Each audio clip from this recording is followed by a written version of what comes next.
Hello दोस्तों, स्वागत है आप सभी का हमारे इस यूट्यूब चैनल पर। दोस्तों, आज का ये वीडियो बहुत ही ज़्यादा इम्पॉर्टेंट है। अगर आप यूजीसी नेट जून 2025 का एग्ज़ाम दिए होंगे या फिर देने वाले होंगे कल, तो ये वीडियो आपके लिए बहुत ही ज़्यादा इम्पॉर्टेंट है। आज की इस वीडियो में हम बात करेंगे कि एनडीए की गलती की वजह से अभ्यर्थियों को क्या क्या नुकसान हो सकता है और अभ्यर्थियों को क्या क्या खामियाजा भी एनडीए की इस गलती से भुगतना पड़ सकता है। तो आज का ये वीडियो देखिए बहुत ही ज़्यादा महत्वपूर्ण है। अगर आपने यूजीसी नेट जून 2025 का एग्ज़ाम दिया है या फिर कल देने वाले हैं, तो ये जानना भी आपके लिए बहुत ही ज़्यादा ज़रूरी है। तो आप इस वीडियो को अंत तक ज़रूर देखिएगा और देखने के साथ साथ उम्मीद की जाती है कि आप अपनी राय भी हमें कमेंट बॉक्स के माध्यम से ज़रूर बताएंगे।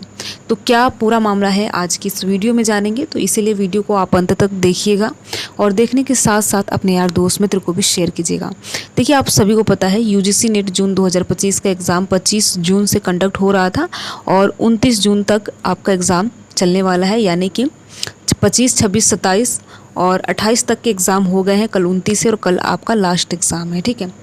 तो जैसा कि आप सभी को पता है कि एनटीए में जब यूजीसी नेट का पेपर कंडक्ट कराया जाता है, जो कि एजेंसी है एनटीए, ठीक है। तो इसमें देखिए एनटीए के द्वारा एक गलती की गई। ये गलती क्या है? अगर आप यूजीसी नेट के ऑफिशियल वेबसाइट पर जाएंगे और इसमें आप जो पहला पेपर होता है सामान्य पेपर, ठीक है, जो सभी का सेम होता है, और जो दूसरा विषय होता है सबका अपना अपना विषय होता है। मान लीजिए अगर आपका हिंदी है तो किसी अन्य अभ्यर्थी का संस्कृत हो सकता है, तो उसका अपना अपना सिलेबस होगा, ठीक है। तो यहाँ पर देखिए हम बात कर रहे हैं फर्स्ट पेपर को लेकर। तो जो फर्स्ट पेपर का सिलेबस होता है वो सभी का सेम होता है और फर्स्ट पेपर भी सभी का सेम होता है। तो अगर आप इस बार का पेपर दिए होंगे या फिर कल देने वाले होंगे, तो आपको ध्यान देना है। और अगर आपने नहीं भी दिया है, अगर आपका कोई यार दोस्त मित्र है जिन्होंने पेपर दिया होगा, तो आप उनसे पूछ भी सकते हैं या फिर पेपर का विश्लेषण भी देख सकते हैं, जो मेरे चैनल पर भी उपलब्ध है, ठीक है। तो यहाँ पर देखिए एक चीज़ है जो कि बहुत बदलाव देखने को मिल रहा है इस बार के पेपर में। तो बिल्कुल सिलेबस से बाहर का प्रश्न पूछा जा रहा है। और देखिए इससे ये होगा कि बहुत ऐसे अभ्यर्थी हैं जिनका जेआरएफ रुकेगा, जिनका नेट रुकेगा और जिनका कुछ भी नहीं होगा, ठीक है। तो देखिए क्या हो रहा है इस बार की सिलेबस से बाहर का प्रश्न पूछा जा रहा है। इसमें पूछा जा रहा है आपके मूवीज़ को लेकर, ठीक है। और ऐसा नहीं है कि केवल सिंपल सा पूछ दिया कि पहली मूवी कौन सी है, ऐसा नहीं पूछा जा रहा है। यहाँ पर कई ऐसे शिफ्ट में एग्ज़ाम कंडक्ट हुए हैं, कई ऐसे पेपर में ये प्रश्न पूछा गया है कि जो कलेक्शन होता है किस मूवी ने कितनी कमाई की। तो आप खुद ही सोच कर देखिए, इस टाइप के प्रश्न पूछे जा रहे हैं। और साथ ही साथ मूवी का ईयर भी पूछा जा रहा है, किस ईयर में मूवी को रिलीज़ किया गया था, ठीक है। ये भी पूछा जा रहा है, ईयर भी पूछा जा रहा है। तो आप खुद सोच सकते हैं अभ्यर्थी ये सारी चीज़ें कैसे याद करेंगे, जबकि सिलेबस में ये सारी चीज़ें ऑफिशियल सिलेबस में है ही नहीं, ठीक है।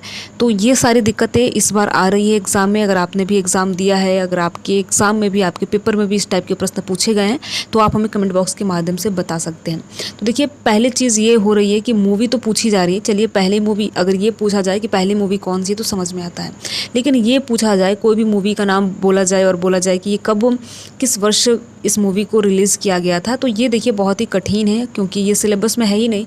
तो जो भी स्टूडेंट यूजीसी नेट की तैयारी करते हो क्यों ध्यान देंगे जब सिलेबस में है ही नहीं।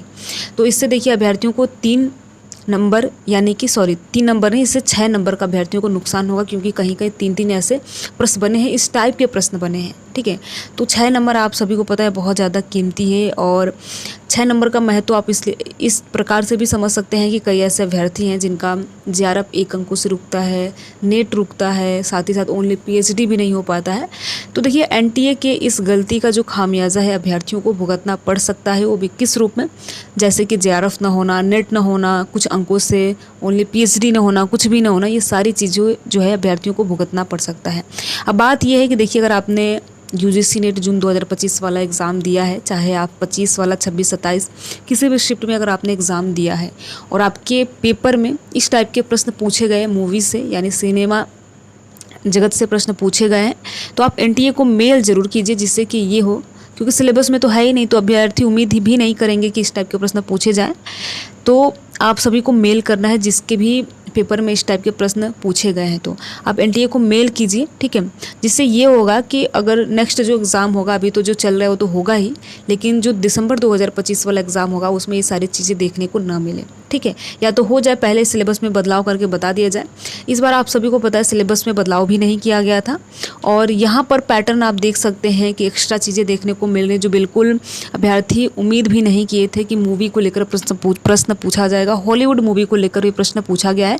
तो देखिए बॉलीवुड तो फिर भी जायज़ है कि चलिए ठीक है, इसमें अभ्यर्थी थोड़ा वो भी कर सकते हैं, लेकिन हॉलीवुड से प्रश्न पूछा गया है जो कि इसमें देखिए बहुत कठिन प्रश्न है। अब मूवी कौन बैठ के याद करेगा, किस मूवी ने कितनी कमाई की, किस मूवी को कब रिलीज़ किया गया, जबकि इसमें कोई ज़रूरत भी नहीं है। तो ठीक है, तो यहाँ पर एनटीए को ध्यान देना चाहिए कि आप अभ्यर्थियों को प्रोफेसर बनाएंगे, ठीक है, और आप अभ्यर्थियों को प्रोफेसर बनाएंगे। हालांकि मूवी का कोई इसमें क्या लेना देना है, अगर लेना देना है तो आप सिलेबस में मेंशन कर देते तो अभ्यर्थी उसको भी एक बार देख लेते। ठीक है, तो जिन्होंने भी एग्ज़ाम दिया है, जिनके भी पेपर में इस टाइप के प्रश्न पूछे गए हैं, तो आप एनटीए को मेल ज़रूर कीजिएगा। मेल कैसे करना है, एनटीए की ऑफिशियल वेबसाइट पर ugcnet.nta.ac.in, ठीक है, ugcnet.nta.ac.in पे आपको जाना है और इसी पे एनटीए को आप, ये ऑफिशियल वेबसाइट है और यहीं पे जाके आपको ये मेल भी आप कर सकते हैं। ठीक है, तो आप ये काम ज़रूर कीजिए अगर आपके पेपर में ऐसे प्रश्न बने हैं तो। आपकी क्या राय है आप हमें कमेंट बॉक्स के माध्यम से बता सकते हैं। ठीक है, कि कितना अभ्यर्थियों को नुकसान होगा आप खुद भी हमें बता सकते हैं। वीडियो में लास्ट तक बने रहने के लिए आप सभी का बहुत बहुत धन्यवाद। अगर आपको ये वीडियो अच्छा लगा हो तो वीडियो को आप लाइक कर सकते हैं और लाइक करने के साथ साथ अपने यार दोस्त मित्र को भी शेयर कर सकते हैं। Thank you.